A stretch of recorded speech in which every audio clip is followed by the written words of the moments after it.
Salut Ludo. Salut Seb, tu vas bien? Et toi? Ouais.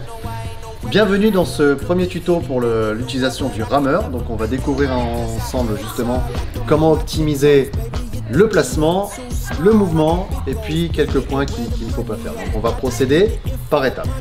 La première étape, c'est d'avoir déjà un bon outil qui est bien réglé.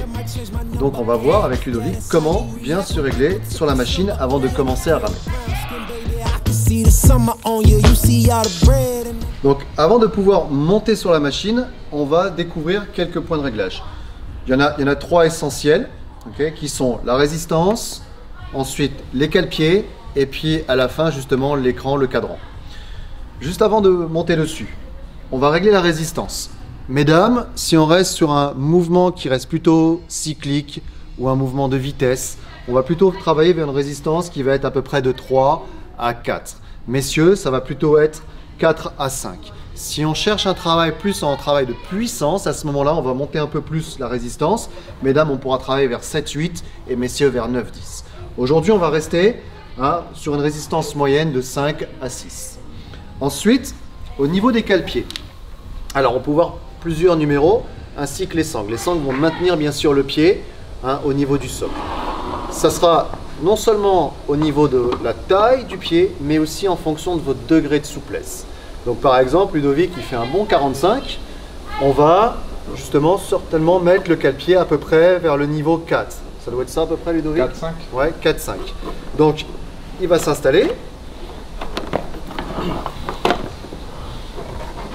Il a réglé la résistance comme il fallait. Et puis on va voir au niveau 4. Donc on peut voir que les sangles, vous voyez, arrivent sur la base des orteils. Donc ça, c'est déjà un bon repère. Le deuxième repère, ça sera surtout pendant le mouvement. Et c'est là où on va voir s'il va falloir baisser ou lever au contraire les cale-pieds. À savoir que plus vous êtes raide des chevilles, c'est-à-dire que plus le talon se décolle en fait sur le mouvement, donc ça indique justement une raideur au niveau des chevilles. Et à ce moment-là, on pourra monter un petit peu plus le cale-pied, même s'il fait un bon 45. Puisque l'idée, c'est de garder quand même un maximum de surface de point de contact entre le talon, les appuis, okay, et le socle.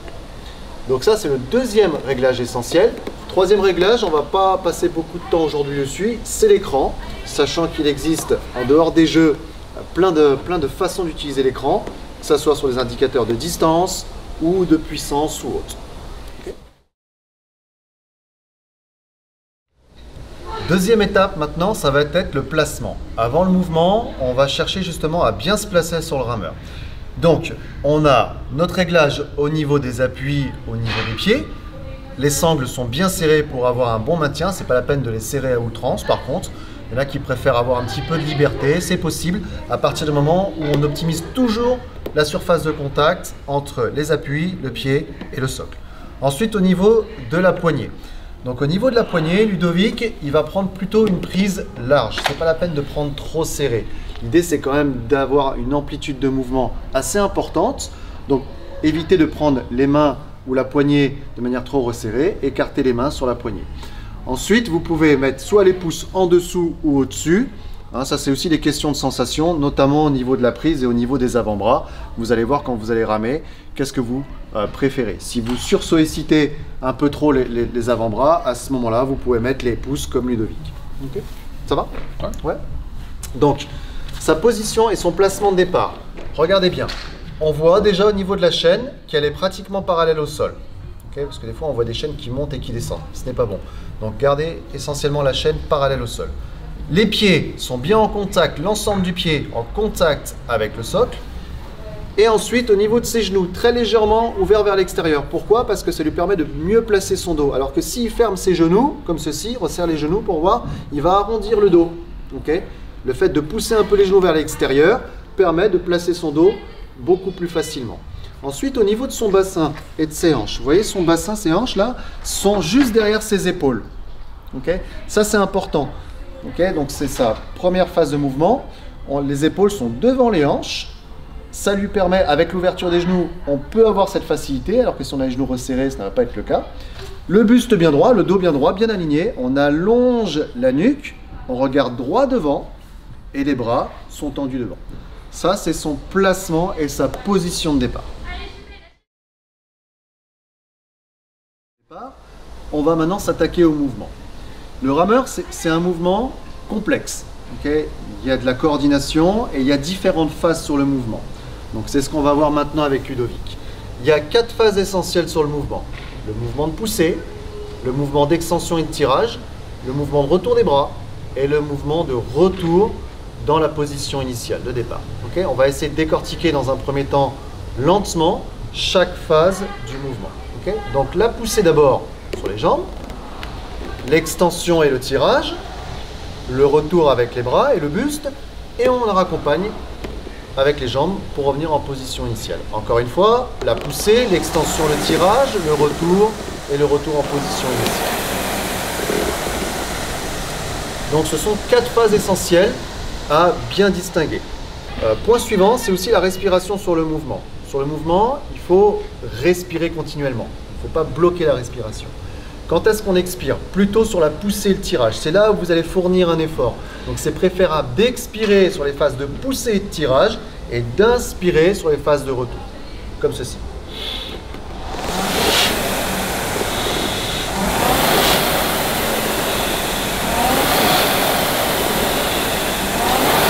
Bien, maintenant si on s'attaque un petit peu plus au mouvement et un peu plus au détail du mouvement. La phase d'effort, elle est essentiellement, comme on l'a dit, sur la phase de poussée et de tirage. Donc c'est là où on va mettre un petit peu plus d'énergie. Par contre, sur la phase de retour, c'est là où on va plutôt essayer de récupérer, emmagasiner pour mieux repartir sur la poussée et sur le tirage. Démonstration. Je pousse, je tire et je reviens. Je pousse, je tire et je reviens. Donc Ludovic, il va continuer son mouvement et regardez quelques petits points maintenant. Je pousse. Je fais mon extension, je ramène mes bras et je ramène mon buste. On voit bien qu'il revient en position de départ. Les talons se décollent un petit peu, mais c'est normal. L'idée, c'est de ne pas avoir complètement la pointe de pied reposée sur le cale-pied. Okay, donc si les talons se décollent, ce n'est pas un problème. Okay. Ensuite, il va d'abord pousser. Et une fois qu'il a fait son extension, c'est là où il vient tirer. Ensuite, il ramène d'abord ses bras avant de ramener ses jambes. Autre point, ça va être aussi justement la poignée. Évitez de taper fortement la poignée contre le thorax. Okay, il vaut mieux garder un mouvement fluide. Mais on reviendra après sur les gestes qu'il ne faut pas faire. Donc, mouvement fluide, et on va chercher plutôt l'efficience dans le mouvement, avoir une certaine fluidité, comme ceci.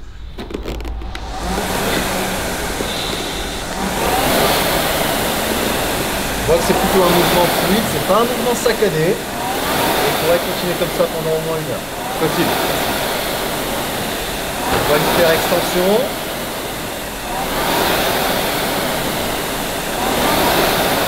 Ça va les amis? Très bien. Et on revient. Vous voyez, c'est un mouvement assez technique qui demande de la coordination. Donc prenez le temps de bien travailler sur votre placement initial. Ensuite, justement, sur ces 4 phases avant d'accélérer. Autre point sur le rameur, ce sont aussi les zones musculaires, les groupes musculaires qui sont sollicités.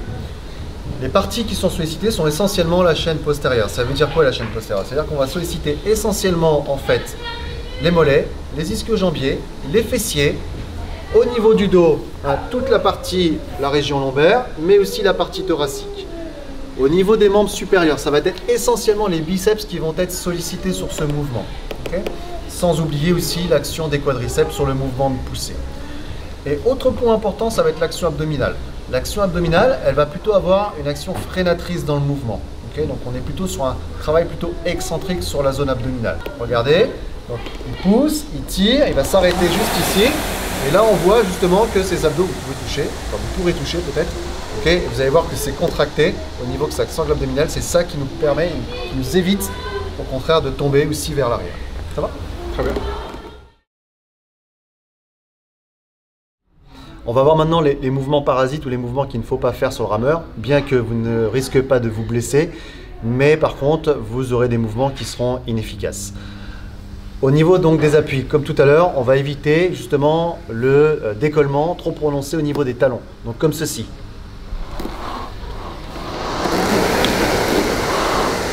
Okay.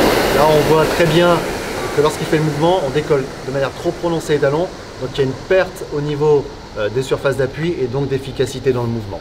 Autre point ensuite, ça va être de rentrer les genoux complètement à l'intérieur, comme ceci. Au contraire, donner un petit peu justement d'ouverture au niveau de vos hanches, ça va vous permettre d'être plus efficace et de mieux placer votre dos. Ensuite, au niveau du dos, on voit souvent les mouvements qui s'arrêtent avec le dos à la verticale, comme ceci.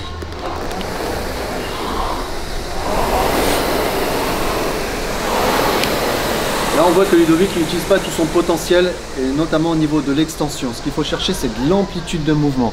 Donc, il va chercher plutôt à ouvrir et à allonger son mouvement. Et on entend déjà la différence.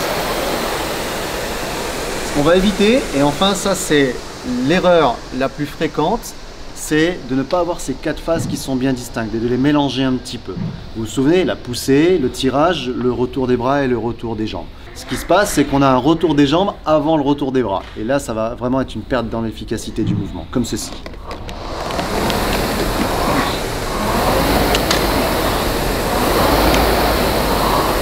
On voit qu'il est obligé donc d'accélérer sa phase de retour et donc il va non pas s'économiser, mais au contraire, en fait, être complètement cramé au bout de quelques instants. Donc l'idée, c'est encore une fois, c'est de bien distinguer ces 4 phases, la poussée, le tirage, le retour et le retour en position initiale. Ça va? Ouais, On est parti pour un 10 km? C'est parti!